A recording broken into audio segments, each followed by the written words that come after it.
یہ مجلس قابل احترام مجلس ہے.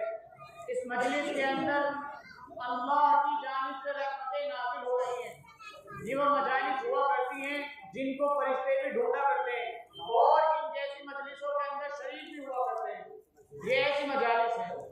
اور اب ہمارے پاس یہ ہمارا کوئی کمال نہیں ہے، نہ کوئی حافظ صاحب اور سنانے والے کا کوئی کمال ہے کہ انہوں نے اپنی طرف سے تراویح کو مکمل کر دیا، نہ ہماری یہ طاقت تھی کہ ہم اس کو پڑھ سکیں، بلکہ یہ تو اللہ کی جانب سے ہمیں عطا کردہ نعمت ہے کہ ہم نے حافظ قرآن کے پیچھے تراویح کو سنا اور ہم نے حافظ قرآن کے پیچھے روزانہ 20 رکعت تراویح کی پڑھی.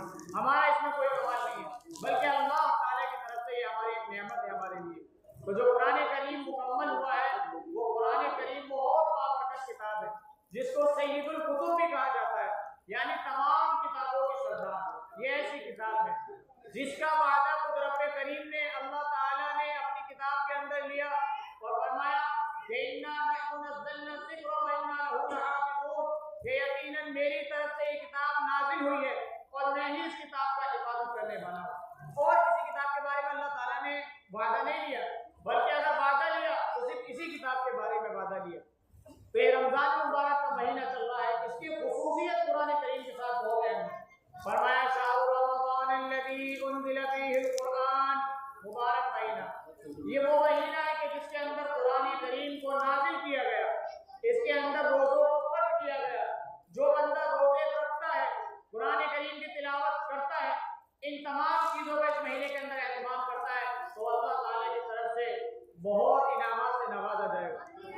یہ وہ رمضان مبارک کا مہینہ ہے کہ جس کے روزے چھوڑنے پر، جس کے فرض روزے چھوڑنے پر، نفل تو بعد میں بھی رکھ سکتا ہے، جس کے فرض روزے چھوڑنے پر اللہ تعالیٰ کی طرف سے بندے پر لعنت ہے. تو یہ مبارک مہینہ ہے. فرمایا اس مبارک مہینے کے اندر سب کی مغفرت ہو جاتی ہے. ہر انسان کی. میں تھوڑا سا یہ وہ مبارک مہینہ ہے کہ جس مہینے کے اندر اللہ تعالیٰ سب انسانوں کی مغفرت کر دیتے ہیں سوائے 4 جنوں کے. اللہ سب کی مغفرت کر دیتے ہیں اس مہینے کے اندر سوائے 4 لوگوں کے. وہ 4 لوگ کون ہیں کہ جن کی اللہ اس مبارک مہینے میں مغفرت نہیں کرتے؟ حالانکہ فرمایا گیا کہ مبارک مہینہ وہ مہینہ ہے کہ جس کے اندر اللہ کی رحمتیں کھل جاتی ہیں، وہ پھوٹ کر اللہ کی رحمتیں برستی ہیں. وَغُلِّبَتْ أَبْوَابُ جَهَنَّمَ، اور اللہ تعالیٰ جہنم کے دروازوں کو بند کر دیتے ہیں اور آسمان کے دہانوں کو کھول دیتے ہیں بندے کے اوپر تاکہ اللہ کی رحمتیں بندوں کے اوپر دن رات نازل ہوتی ہیں. یہ وہ مبارک مہینہ ہے اور اس مہینے کے اندر اللہ 4 لوگوں کی پھر بھی مغفرت نہیں فرماتے. 4 لوگوں کی مغفرت نہیں ہو جاتی. سن لو غور سے، 4 لوگ کون ہیں؟ فرمایا ان میں سے سب سے پہلا وہ شخص ہے جو شراب کا عادی ہو، جو شراب کا عادی ہو، جو شخص شراب پیتا رہتا ہو، جس کو شراب کی لت ہو. اللہ تعالیٰ اس مبارک مہینے کے اندر اس شخص کی مغفرت نہیں فرماتے.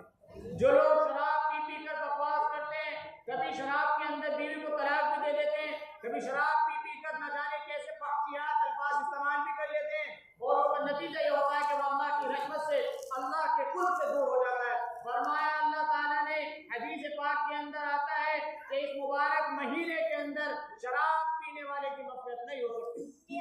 فرمایا وہ دوسرا شخص کون ہے جس کی اس مہینے کے اندر مغفرت نہیں ہو سکتی؟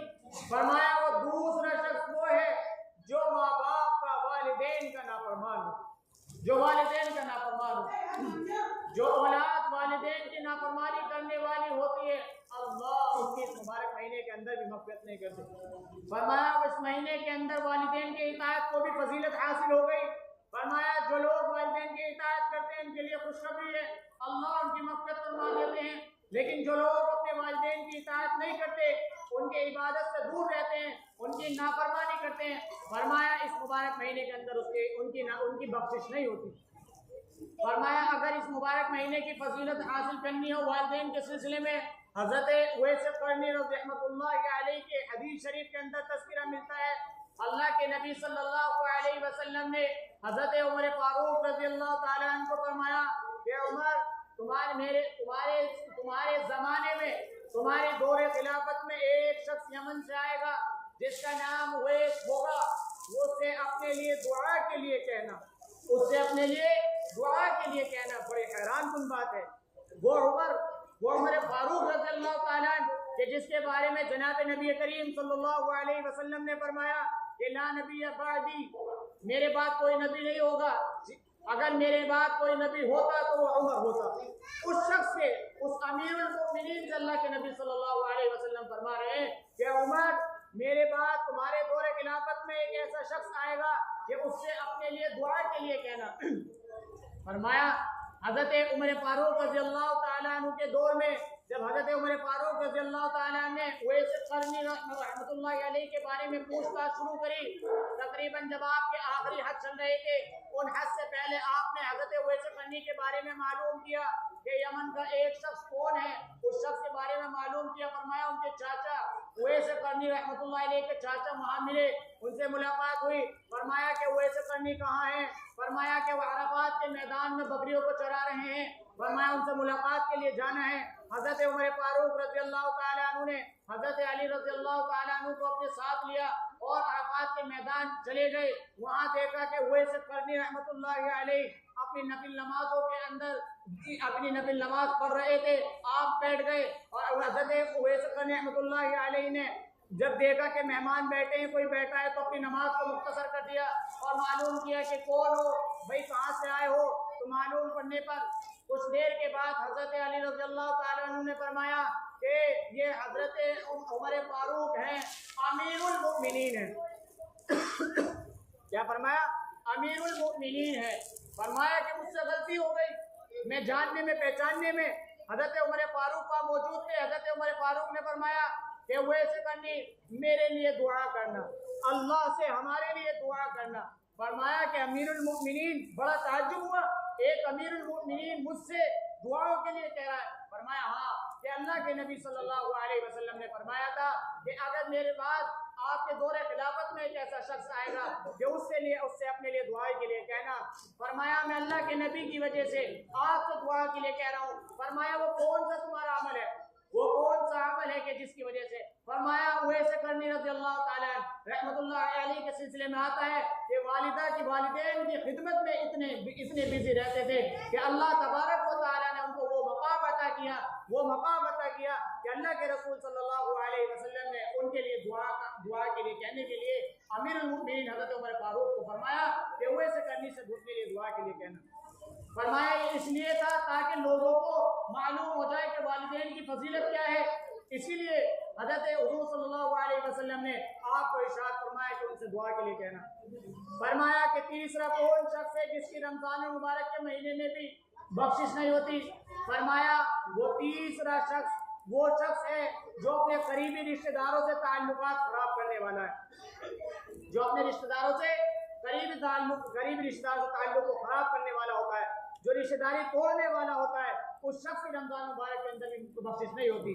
بہت سارے ہمارے حضرات بھائی ایسے ہیں جو چھوٹی چھوٹی سی باتوں پر دوسروں سے، اپنے بھائی سے، بہن سے، ماما سے، تاج سے، چاچا سے چھوٹی چھوٹی باتوں پر ناراض ہو کے بیٹھ جاتے ہیں، اور رمضان مبارک کا اتنا مبارک مہینہ آتا ہے اس کے اندر بھی اپنی صلہ رحمی کا معاملہ نہیں کرتے، تعلقات کو بنانے کی کوشش نہیں کرتے، دل کے اندر نفرت لیے بیٹھے ہیں۔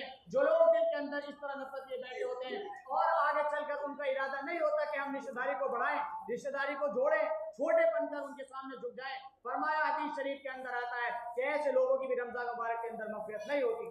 اسی لیے میرے عزیزو، اگر آپ کو بخشش کرانی ہے، اور یقیناً ہر شخص، میں امید کرتا ہوں اس بات کی کہ اس مبارک مہینے میں اپنی بخشش کا طالب ہوگا، یقیناً ہر شخص چاہتا ہے کہ قیامت کے دن کوئی رسوا نہ ہو، تو یقیناً ہر شخص چاہے گا کہ میری اس مبارک مہینے میں بخشش ہو جائے۔ تو یاد رکھ لو، شراب کی عادت چھڑا لو، اگر کسی کی ہو تو وہ بخشش ہو جائے گی۔ والدین کا نافرمان ہو تو والدین کی نافرمانی سے توبہ کر لے، ان کے اطاعت میں لگ جائے، اس کی بخشش ہو جائے گی۔ فرمایا اگر کسی سے رشتہ داری توڑ رکھی ہو تو رشتہ داری کو قائم کرنے کی کوشش کر لے، اس کی بخشش ہو جائے گی۔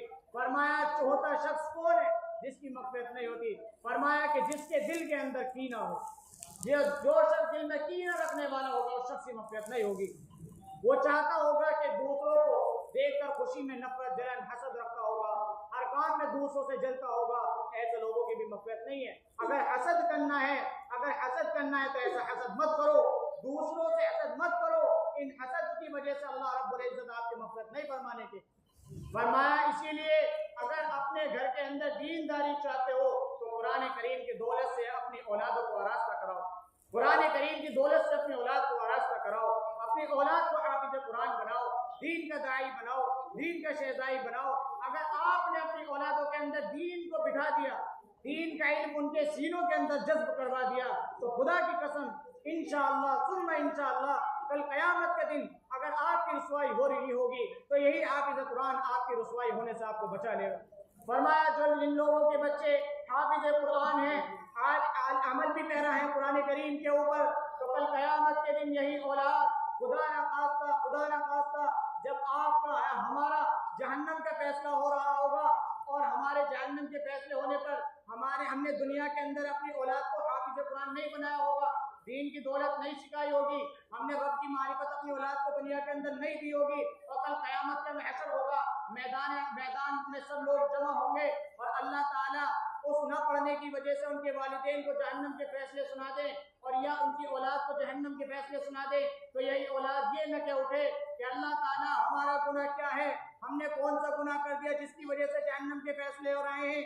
فرمایا کہ تم نے دنیا کے اندر رہ کر میرے دین کی معرفت نہیں سیکھی تھی، فرمایا تم نے دنیا کے اندر رہ کر میری اطاعت کو انجام نہیں دیا تھا، میری عبادت میں اپنا وقت گزارا نہیں تھا، تو یہی اولاد کل قیامت کے دن اگر اللہ رب العزت سے یہ نہ کہہ اٹھے کہ اللہ اگر ہمارے جہنم میں جانے کا سبب یہ ہے کہ ہم نے تیرے دین کی معرفت حاصل نہیں کی، اگر ہمارے جہنم میں جانے کا سبب یہ ہے کہ ہم نے قرآن سے اپنے آپ کو دور رکھا، دین سے اپنے آپ کو دور رکھا، تو اللہ ہمارے ان بڑوں کو، ان والدین کو جو ہمارے سرپرست تھے، اللہ ان کو بھی جہنم میں ڈال دے۔ وجہ یہ ہے اگر ہمارے والدین چاہتے، یہی ہمارے بڑے چاہتے تو ہمیں اسکول کے کالے دروازوں سے روک کر ہمیں دین کی معرفت دے سکتے تھے، ہمیں قرآن کریم کی تعلیم سے آراستہ کرا سکتے تھے، تیری دین کی معرفت ہمارے دل کے اندر بٹھا سکتے تھے، لیکن انہوں نے ایسا نہیں چاہا۔ اگر اللہ ہمارے جہنم میں جانے کا سبب یہ ہے تو اللہ سب سے پہلے ان کو جہنم میں پہنچا، فرمایا وقالوا ربنا انا اطعنا سادتنا وكبراءنا فاضلونا السبيل۔ اگر ان کو جہنم میں دیا جا رہا ہے تو مولا کریم ان کے عذاب کو ڈبل فرما دے، ان کے عذاب کو ڈبل فرما دے۔ بتاؤ ہماری اولاد ہمیں کل قیامت کے دن جہنم میں لے جانے کا سبب بن رہی ہے اس وجہ سے کہ ہم نے دین کی تعلیم کو ان کے سینوں کے اندر نہیں بٹھایا۔ ایک واقعہ سنا کر آپ کو واقعہ سنا کر انشاءاللہ دعا ہوگی۔ فرمایا جو دین کی تعلیم اپنے دل کے اندر لیے بیٹھا ہو اور اللہ تعالیٰ کو اس کی ادا پسند آ جائے تو کل قیامت کے دن ہو سکتا ہے کہ اللہ تمہاری اس بنا پر مغفرت کر دے۔ فرمایا واقعہ لکھا ہے تاریخ کے اندر، حضرت بایزید بستامی رحمۃ اللہ علیہ کا واقعہ لکھا ہے، ابھی لڑکپن میں ہیں، ابھی چھوٹے ہیں، ان کی والدہ بھی انہیں پال رہی ہیں، چھوٹے لڑکپن کی حالت میں باپ کا انتقال ہو گیا اور ماں نے گھروں میں کام کاج کر اولاد کی پرورش کی۔ ذرا حضرت بایزید بستامی رحمۃ اللہ علیہ تھوڑے سے بڑے ہو گئے، والدہ نے غور کیا کہ اولاد بڑی ہو رہی ہے، دیکھا کہ رستوں میں کھیلنے لگا، کہیں میری یہ اولاد ہاتھ سے نہ نکل جائے۔ فرمایا اس کی فکر ہونے لگی کہ اپنی اولاد کو دین کی تعلیم میں کہاں بٹھاؤں، غم کھایا جانے لگا۔ کسی نے مشورہ دیا، مشورہ کرنے پر معلوم ہوا کہ فلاں جگہ فلاں شخص فلاں شیخ تعلیم دین دیتے ہیں، دین کی تعلیم کا سلسلہ وہاں چالو ہے، جا کر اپنی اولاد کو ان شیخ سے بات کر تعلیم و تدریس کا سلسلہ شروع کر دو۔ فرمایا وہ حضرت بایزید بستامی رحمۃ اللہ علیہ کے والدہ حضرت بایزید کو لے کر مدرسے کے اندر گئی اور شیخ کے پاس جا کر کہا کہ حضرت پہلے شیخ کو اپنا تعارف کرایا، اپنے بچے کے بارے میں بتایا اور شیخ کو تعلیم و تدریس کے بارے میں بتایا کہ حضرت میری اولاد ہے، باپ کا انتقال ہو گیا ہے، یتیم بچہ ہے، میں گھر میں کام کاج کر اس اولاد کو پالتی ہوں۔ فرمایا حضرت درد ہے کہ گلی کوچوں میں کھیلنے لگا ہے، فرمایا کہ آپ اس شخص کو میرے اس اولاد کو اپنے پاس رہ کر دین کی تعلیم سکھا دو، دین کی تعلیم سے آراستہ کرا دو۔ حضرت شیخ صاحب نے فرمایا کہ ٹھیک ہے، کیا دقت ہے، میں اس کو اپنے پاس سے لاؤں گا اور دین کی تعلیم سے اس کو آراستہ کراؤں گا۔ حضرت بایزید بستامی رحمۃ اللہ علیہ کی والدہ جانے لگی، فرمایا کہ حضرت ایک بات اور کہتی ہوں، حضرت ایک درخواست اور ہے۔ فرمایا کیا ہے؟ فرمایا حضرت چھوٹا ہے، ماں کی یاد آئے گی، ماں کے یاد کے سلسلے میں روئے گا، چھٹی مانگے گا، حضرت ایک درخواست ہے کہ آپ میری اس اولاد کو چھٹی مت دینا، حضرت اولاد کو چھٹی مت دینا۔ کیوں؟ کیونکہ اسے میری یاد آئے گی اور جب سے آپ چھٹی دے دیں گے اور یہ گھر پر آئے گا تو پھر اس کے جو ذہن کے اندر وہ دین کی تعلیم کا سلسلہ جاری ہے وہ چھوٹ جائے گا، نہ جانے دماغ کے اندر کیا بن جائے۔